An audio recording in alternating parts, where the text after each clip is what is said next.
Hello, hello, hello. Happy Monday.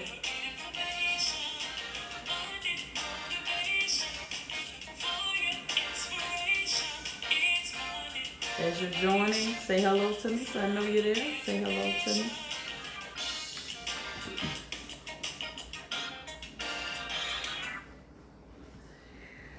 All right. Happy Monday to you. I am a little early tonight.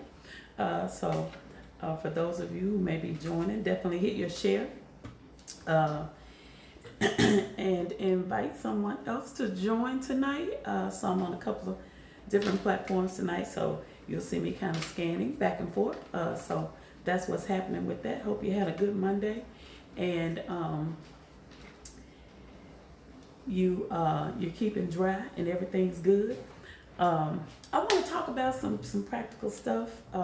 I've been talking about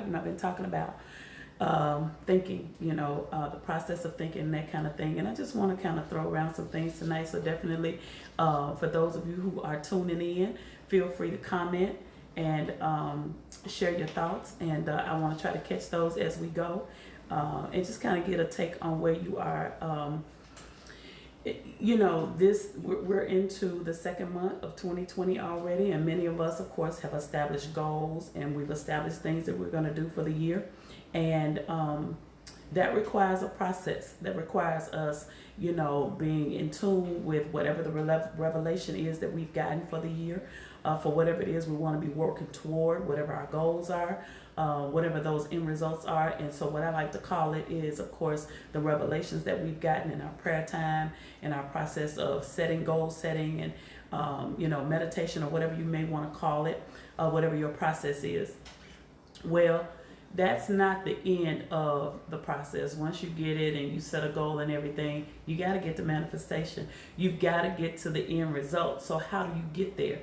And so one of the things that I want to talk about that I don't think, and I've been talking about thinking and the process of thinking, because I really feel like it's not something that we really engage in as much, and a lot of our thoughts are just kind of out there wandering, and we don't really find a home for them. We don't follow through on them. We don't follow up, and so as a result of that, we leave creative opportunity. We leave potential and greatness just laying on the table. And so what is important is that we take the time to find the right place to, number one, do our thinking.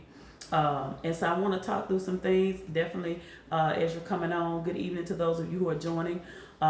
Definitely hit your share. Hit your share. Invite somebody to be a part of the platform tonight. I think you'll find some of this practical but beneficial to you. And if nothing else, just to get you to think. And so I do deep thinking like this sometimes. And so sometimes it may seem, some things may seem a little bit out there, but at the end of the day, it's a challenge to think a little bit differently. So, of course, I told you that, John Maxwell is one of my favorite authors, especially when it comes to leadership and some of the challenging things when it comes to that area. I love some of the things that he poses. And so some of the excerpts that I've taken, of course, mixed with what it is that I've been given, comes from the book, How Successful People Think. And so that is a book by John Maxwell. So if you want to pick that up, I tell you, it would definitely be good reading for you. And so he starts out talking about, becoming a better thinker, becoming a good thinker. And absolutely, Linda. And so becoming a good thinker, becoming a better thinker. And so one of the things that he lives, or a few of the things that I'm going to try to get through tonight in my time allotted, is finding a place to think. And and you may not think that it's necessary, but I tell you, it's definitely beneficial. And so, finding the right place to think where it pumps the prime, it pumps the prime, it fuels your energy to really allow yourself to think, to really settle into your thought process. What's happening, what you're thinking about, and all of those kinds of things. You have to have a designated place, and that may be your time of meditation, wherever that is. That may be, at your kitchen table. That may be in your living room. That may be a sunroom. That may be in a park, that may be in the shower, it may be when you're driving. I know for me, a lot of times there's a lot that goes on. I've had books to be birthed in the car while I'm driving, especially long drives. When you're flying, a lot of people, first thing they do when they get on the plane is they go to sleep. My thing is, I'm this close to the Lord, I might as well, let's see if I can eavesdrop, ear hustle on some things and see what he's talking about to me. It may be, your spa day, when you go to the spa, and there may be something, or when you're getting a massage or whatever the case may be. And it could just be at night when you're winding down, but whenever that time is or wherever that place is, it's important that you have a place that you allow yourself to think and process. And I'm telling you, all sorts of opportunities come through your thinking process. Think about the day you had, what you did, what you didn't do, how you did a thing, how you processed something. It could be something you said, or it could have been something you saw that just kind of jarred your thinking and caused your creative juices to really start flowing. Did you capture that? And this is the thing, we allow thoughts to just go, and float right by, and we never stop to really analyze them. So I just want to talk through this tonight. So you want to make sure that your place of thinking is a place that gives you energy, number one, and you might want to grab your pen and paper, because y'all know, you never know. It's a place of peace, because when you're thinking, you don't need to be in a place where there is distraction. You need to be in a place where there is balance, meaning that your spirit is balanced and your spirit is free. And so this is important. And why is it important? Because it determines the type of thinking that you do. And so when we're in places where, and I know if it's happened to me, it's probably happened to you. You can be thinking about something, and when you're in an environment that is not conducive for good thinking, what will happen is you can be thinking about something and someone will make a statement and your mind will automatically jump to what was said, and it'll interrupt your train of thought, and it will distract you from the thought process that you were currently in the flow of. So that's why it's important that you're in a designated place, and that place is conducive for you to think. All right. The other part of that is when you are in your designated place of thinking, always, and I do mean always, have pen and paper. You need to have a journal. You need to have a legal pad. You need to have something that you can write on, because what we often do not do is we do not capture our thoughts. And this is why it's important that we capture our thoughts, because most of the times when we get a thought, it is not a full-fledged, from beginning to end kind of thought process. It's a piece of something, but it's not totally, it doesn't have legs, it's not totally framed. It's a thought that needs to be developed. Sometimes it needs to be talked through. Sometimes you need to run it by, somebody, your husband or somebody close, or your wife, or whatever the case may be. But it's not a thought that comes with a full creative framework, structure, infrastructure, and a whole 9-yard process with it. It's a thought, and that's what it is. But it's a thought and a seed that is important, and you need to capture it. And so in the place, that's why it's so important that your place, it's just like the place where you worship is important, that you can get fed where you worship, because if it's a place where you can't get nothing in, I'm telling you, it's not beneficial for you. So it's the same thing with your thinking. You need to have a designated place that is conducive for good thinking.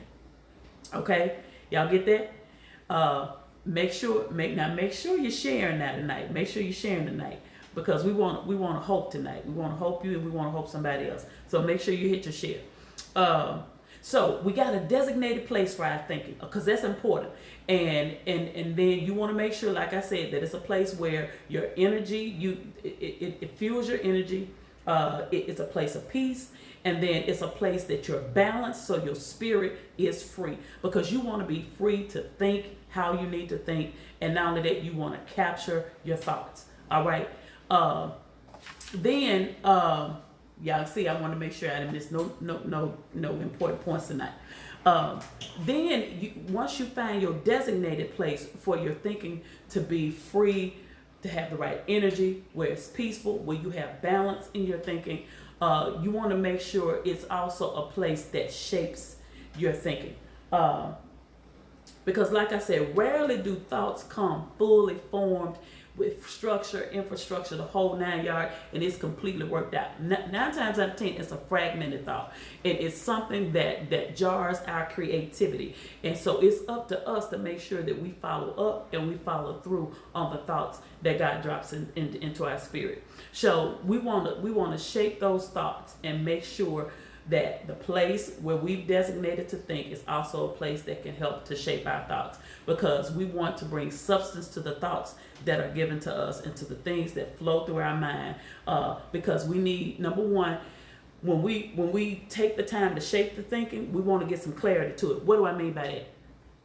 Sometimes things, thoughts come and it's like, I'm wondering where that thought came from, and you don't really have clarity. It's something that may have come up before. It may be a thought that was prompted by something someone said, but you're not really clear if it's something you need to move on. So that's why it's important that you capture what you're thinking. So number one, you can get clarity to it. Number two, so you can question the thinking. You can question the thought process, because sometimes we have thoughts and be like, okay, that's real kind of left field. Why am I thinking about that? And why am I thinking about it now? And why am I thinking about it in this season? So sometimes we have to question the thought, and then sometimes we have to run them thoughts by somebody and say, okay, am I really thinking right? And my daughter is on here tonight, and I can use her as an example. She won't mind. But she had an issue a few weeks back. And she had some thought process about it. So she called me. She said, I want to run some value in from a spiritual perspective and wisdom. That's because, see, sometimes, in the heat of the moment, sometimes we have one thought, but that ain't the right thought. And you have to run that by somebody, and you have to question the thought, and you have to get clarity about the thought. Okay? And then sometimes things, thoughts happen and they're outstanding. They don't have a root. They don't have a leg to stand on, but they just kind of out there dangling. And so you have to find a place to categorize the thought and make sure that it's a thought worth keeping. Because sometimes we have to throw stuff out, right? But you have to ask those hard questions about your thinking process, why you're thinking a certain way, and how is it that you got to that place. And then you want to talk that through with somebody so you can just make sure, okay, am I really on the right path? In addition to, of course, praying, but at the same time, God gives us each other for reasons. And so you have to make sure you have the right circle around you. Not only that, you want to fine tune the thinking, and especially if it's a thought about establishing a business or a ministry or going into business with somebody, partnering with somebody, or making a really huge step in life, a real life decision. You want to make sure you fine tune your thinking on that, and make sure the timing is right, what you're doing is right, it's flowing. Consider, because sometimes you need to talk things through with people who have maybe had that experience that can share wisdom with you, okay? So you want to fine tune the thinking. That's why it's so important to put pen to paper. And I tell you all the time that it illuminates the process of what's being thought. It provides the opportunity for you to close gaps and to analyze what it is that you're thinking. When you get it on paper, you have the ability to do that. So learning to write is learning to think. Because when you learn to write stuff down, you learn to think things out. And here's the deal. At the end of the day, from revelation to manifestation, that stuff in the middle, you got to work that. It takes some work. It takes some work. And so, mental work is just as, taxing as physical work. And so it takes some work. And so we have to set aside time. We have to make it our business to sacrifice the time so that we can make sure that our thought line is in process. Not only that, just about your life. What you doing? What are you doing in this season of life? And I know for me, it's more important now than ever. I'm over 50. And so it's the season of life that I'm thinking very seriously about what I do, how I do it, the time I spend, who I spend it with. I don't have time to waste time before. I don't have time to deal with people people ain't trying to do nothing, ain't trying to go nowhere. If you ain't trying to help yourself, I can't help you. You know, those kinds of things. And so oftentimes, you know, in different seasons of life, we think we can do certain things to help people to move along. You know, we don't set boundaries. We find it hard to say no. I don't have no problem saying no these days. If I need to say no, it's no. And you move it forward. And so all these kinds of things, because at each interval, at least every 10 years, if not every 3 to 5, you need to recalibrate on some things as it relates to your life. Every 90 days, you need to be checking what you're doing on a consistent basis throughout your life. But you have to stop and have a time frame. You have to take intervals, and you really need to think things through, what you're doing, how you're doing, and financially, with your life, with your relationships, everything, your spiritual life. You need to take time to think those things through, and you need to think them through very clearly. Thinking establishes potential for a lot of different things, you know, because some thoughts at the end of the day, when we really analyze them, is really comical, because it's like they don't even make no sense. I don't need to do that, and why would I do that? And so you determine the pros, the cons, the benefits, and the rewards. And if none of those shake out and they match up, then you know you toss that. I don't even need to do that. I don't even know why I went that direction. And then sometimes our thinking causes us to have a greater spiritual connection, and it causes us to go down a path to really assess where we are from a spiritual perspective. That's why it's important, meditation, all of this, and that you take time with you. That you take time with you, that you think about you, what it is that you need to do, when you need to do it, and how you need to do it. It's key for your life, and it's healthy for our thinking process and our mental capacity. The other thing about thinking is that it causes us to think futuristic. So when we have futuristic thinking, that excites us, that gets our neurons really going. It challenges us. It makes us really dig a little bit deeper in our thinking process, and it causes us to think a little bit more often. Why? Because we're trying to take that creativity and that futuristic thought that we had, and we're trying to make sure that it comes to fruition. So we get our wheels turning about that, because that means we're trying to see something that has been given to us in thought, and we're trying to get that thing to fruition. So it's that excitement that fuels us when we have those kinds of thoughts. Then, of course, the creativity that goes along with that creative ability begins to heighten. It begins to develop, because it takes a little bit more to make sure that futuristic thing happens, because what's happening now is not the thing that may be happening then, but it's going to require your creativity to continue in order to see that futuristic item come to pass. Y'all real quiet tonight. I'm like my past Petra, now y'all need to let me know this helping y'all. Is it helping you? Let me know it's helping you. I don't see y'all saying nothing to me. I'm sure y'all thinking and taking notes, but let me know it's good. And make sure you hit your share. The other thing is, when we get in a place that's designated without distractions, your thought process is true to you. What do I mean by that? You can be real with yourself. Because you can say what you need to say, how you need to say it, because it's just you and your thoughts. But the thing of it is, you want to be realistic about that thinking, about the thought, about whether it involves a person, it involves a situation. Be true about what it is that you're thinking, why you're thinking it, and how do you need to explore the thoughts that you're thinking, especially if it's about an individual, because you want to make sure when you approach it, when you approach them, when you approach the situation, that you come with it right, and that you thought it through, and that not only that you've considered what you're going to say, and you're going to consider how you're going to say it, and not only that you're going to stand in your truth, right? So that's important.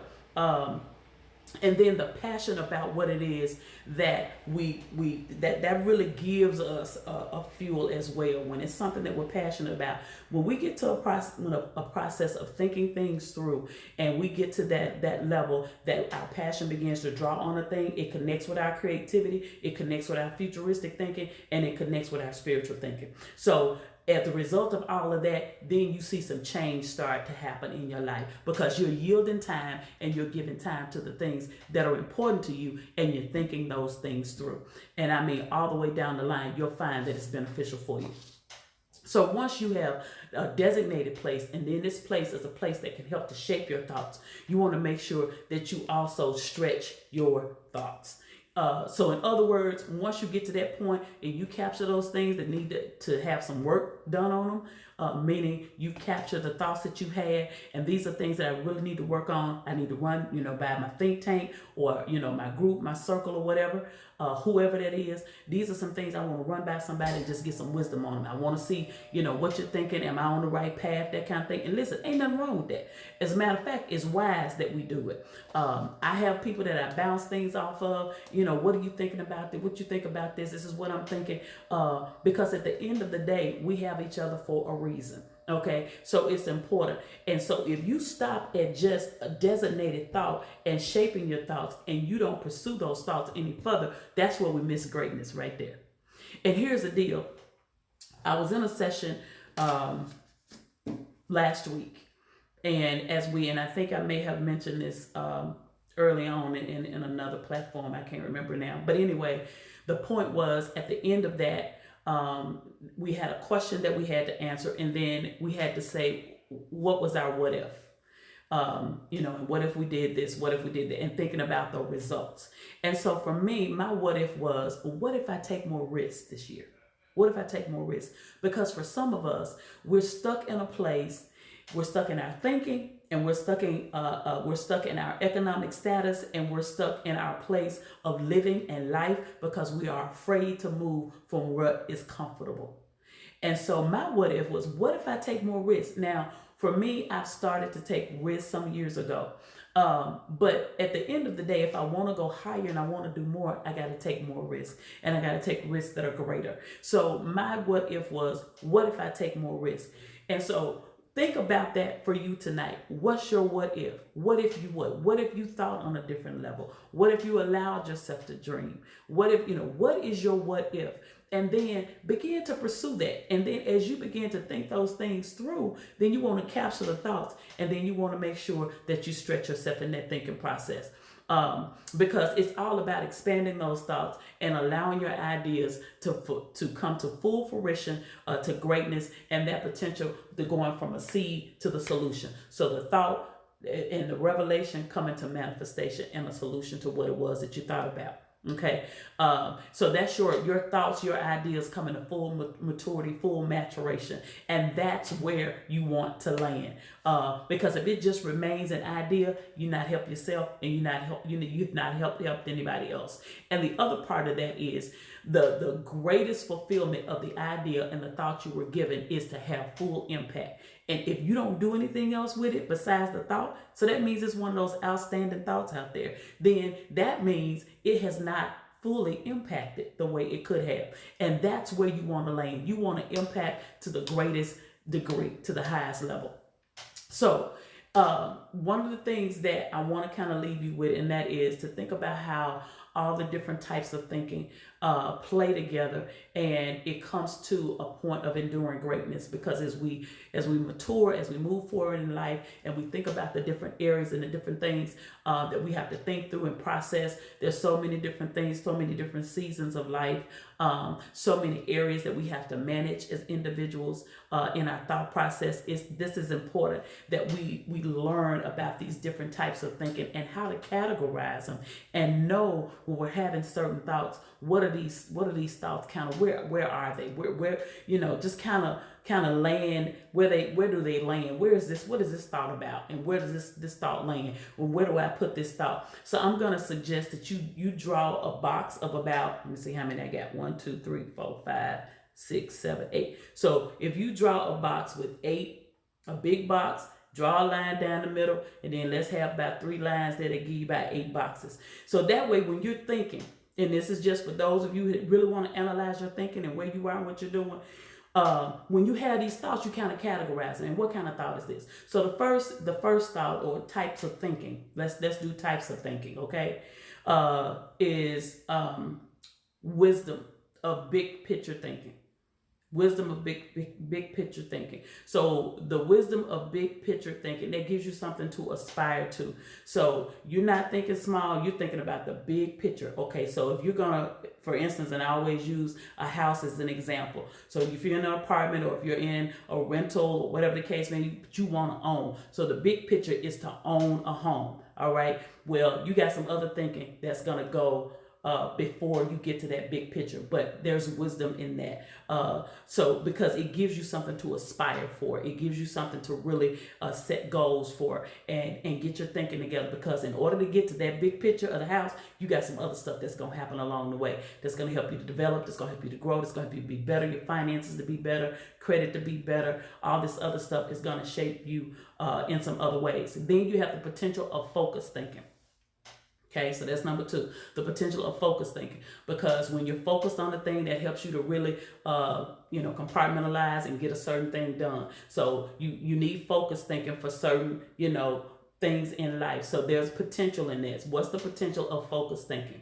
Okay, so you got the wisdom of big picture thinking, but then what is the potential of focused thinking? So when you have certain things that are happening, okay, this requires some focused thinking right here, which means I gotta zero in on it. I gotta make sure that I'm doing my homework when it comes to it, and I'm getting the things done that need this attention for this particular effort, this particular goal, whatever it is. So you got the wisdom of big picture thinking, that's number 1. Then you got the potential of focused thinking. So when you're thinking different thoughts, just kind of think about these different areas. Then you got the joy of creative thinking. What is that? Because that's something new, something different, something you came up with, something God gave you that inspired you. It's creative. It's something that you can either benefit from financially, or you can help somebody with it, or you can impact somebody's life with it. If you're on a job, it may be something that you can utilize as a project, or it could be something that you can pitch as what was given to you. So that brings excitement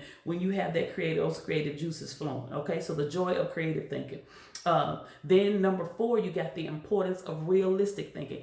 I don't care what's going on, there's always a realistic aspect. So you always want to be able, to determine, okay, now do I just need to be realistic, or do I need to, take a risk right here? But realistically, this is the prospect of what could happen. Realistically, this is what I'm dealing with. This costs $1,000. I got $100. So in reality, I'm $900 short. But now I can, step out on faith, believe God for the other 9. But you got to be realistic with what you got in your hand versus what you need. Okay. So there's the importance of realistic thinking, and it has its place. Okay, it has its place. But then you also have that opportunity where faith needs to be ignited, and you need to execute faith. All right. Then you got the lesson number 5 of reflective thinking. So it's important sometimes to think back on the things that you did wrong, stuff that you did that was stupid, mistakes that you made. It's good for you sometimes, because not that you're going back, but you reflected on what didn't go right. It's just like I always say at the top of every year, reflect back on the previous year. What went well, what didn't go well. So that's reflective thinking, because you're thinking back and you're saying, okay, I did this in January last year, I did this in February, and by this time I was here. Well, what am I going to do different this year so that I can be in a different place? So you take that time to do reflective thinking so that you can properly assess where you are, where you want to go. Okay, so those are lessons that you learn from reflective thinking. Then you got the acceptance of popular thinking. So there are things that are a common theme, and there are thoughts that are popular thoughts. You apply those popular thoughts where they are necessary. So it's nothing wrong with thinking something that's a common thing. It's wisdom. It's a known thought process, but you need to utilize it. You utilize it, so you accept that because it's a popular thought process. Okay. Then you got the participation of shared thinking, which is what I was talking about earlier. There's sometimes you need to feed off of other folks, and you need to get opinions and thought process, and maybe not ask for an opinion, but just throw a question out there. Well, what do you think about this? And just get others' thought process and opinion, their perspective, what they thought about it, and then maybe ask the question, well, what make you think that way about that? How did you get to that conclusion? What makes you think that? And so sometimes you'll be really surprised. I know I am when I hear somebody's process and it's different. I'm like, okay, because everybody thinks differently, okay? And so how a person thinks and how they process it may be different from yours, but it doesn't mean that it's wrong, okay? So we can always learn from each other. And then there's unselfish thinking. Whenever we're thinking about something that is going to impact somebody else, think about both sides of the situation and determine if what you're thinking is selfish or unselfish. So that as you go through your process, you have determined how you're going to approach and how you're going to actually hit it head on. So those are some things that I thought would be beneficial for us, as we move forward in this year, in this season, in this decade. How are we going to? Because not only that, how we think also impacts what we say. And so, this is a year of the mouth. And so we want to be sure that what we saying about what we seeing and what we thinking and what we're saying about what we're thinking all lines up, because we still have to go back to Philippians 4:8, and it tells us, Paul tells us how we should be thinking and the things we should be thinking on. And sometimes the things we're thinking on, they don't line up with none of that. But we should be thinking on things that are true, that are noble, that are right, that are pure, that are lovely, that are admirable, that are excellent, and they're praiseworthy. So those are the kinds of things we ought to be thinking on. And if we categorize those thoughts and the thinking process that we utilize, it'll help us in the decisions that we make for ourselves. It'll help us with the decisions that we make when it involves other people. And I mean all kinds of decisions, decisions about your life, about your body, about your finances, about your health, your work, how you deal with people. All of that is important because you never know the impact that you have. And so when we take the time, get in a designated place, choose a place that's going to be your thinking place. You get your cup of tea, your cup of coffee, and do your thing, and allow your thoughts to really flow and allow yourself to be talked to, ministered to, and then capture those thoughts. That's the thing, making sure that you write them down. So that you can make sure that you have great potential that comes from your thinking process. And then you want to just do that on a regular basis, because the thought life is real. I'm telling you right now. And when we get to a place that ain't nothing running through our head, that's a problem. That's a problem. You're not thinking, that's a problem. And so sometimes that's half of our problem, and is that we're not taking the time to really think things through. And then when we think those things through, follow up on them. Follow up on them. And sometimes it costs us nothing but a phone call, or, sit down and just Google, ask Google. And you don't have to go anywhere, it don't cost you nothing. But listen, take the time to really, assess your thinking. What you thinking? Have you written it down lately? And for those of you that journal, I'm telling you, it's beneficial, therapeutic, and cathartic. So continue to journal and capture those things, but go back. And for those of you that do journal, go back and look at what you've written and see if any of those things have actually come to manifestation, or if there's some things that you really need to follow up on. You wrote it down, but did you do it? Because sometimes we'll sit and we'll write down things that we want to do, things we want to see come to fruition, but we never execute, we never follow up, we never follow through. And so as a result of that, it lies dormant, and it's an outstanding thought that needs our attention. Okay, it needs our attention. So listen, if you want to get from manifestation, from revelation to manifestation, you got to do that work in the middle. You got to do the work in the middle. I'm telling you, you got to do the work in the middle. And if you'll do that work, you'll see greatness in your life. You'll see some things change in your life, and you can do minor things and have great impact on your life and see great changes. Just simple things. And when you start to do something on a consistent basis, I'm telling you, that's with your life, that's with everything. You'll begin to see a change over time. Okay. Well, I thank y'all for listening tonight. Y'all were tight tonight. Normally I get a 2-3 comments here and there, but I thank y'all for joining. And as always, every Monday night, unless something is happening, and normally I'll let you guys know. But Monday Motivation right here, just want to encourage you, inspire you to definitely go to another level in your thinking, so that you can be prepared for the things that are coming. I'm telling you, stretch yourself, challenge yourself to do some things different. And it's going to require sacrifice. It's going to require a sacrifice. I am a part now of an organization, one of 3 organizations. And one of those meetings monthly is at 7:30 in the morning. Ooh, y'all know I am not a morning person. Oh my God. But at the end of the day, I have found it to be very beneficial for me to make that sacrifice to get up and to get to this meeting. And I'm in Dallas, so it ain't no short drive. It ain't up the street around the corner. It's like down the street and up and around 3-4 corners. So it's a drive. It's early morning, but here's the deal. You make the most of the time that you have. And so when I have those early morning meetings, that's time, to talk to the Lord, to think, to capture my thoughts. It gets me going. It helps my day to really, start off in a different way. And so you find out what you can do to make that day go better, and you utilize that and you use that to your greater good. So just different things like that. So challenge yourself to do some things that you've not done. Be a part of some organizations. Be active. I'm going to share this and then I'm going to be done tonight. One of the ladies that actually hosts one of the organizations that I'm a part of is 72 years old. 72 years old. Spry. I mean, like, you would think she was 50. She has 7 2-hour meetings a month. 7. That's 14 hours a month. But it engages her. It keeps her neurons going. It keeps her active. It keeps her motivated. It keeps her energized.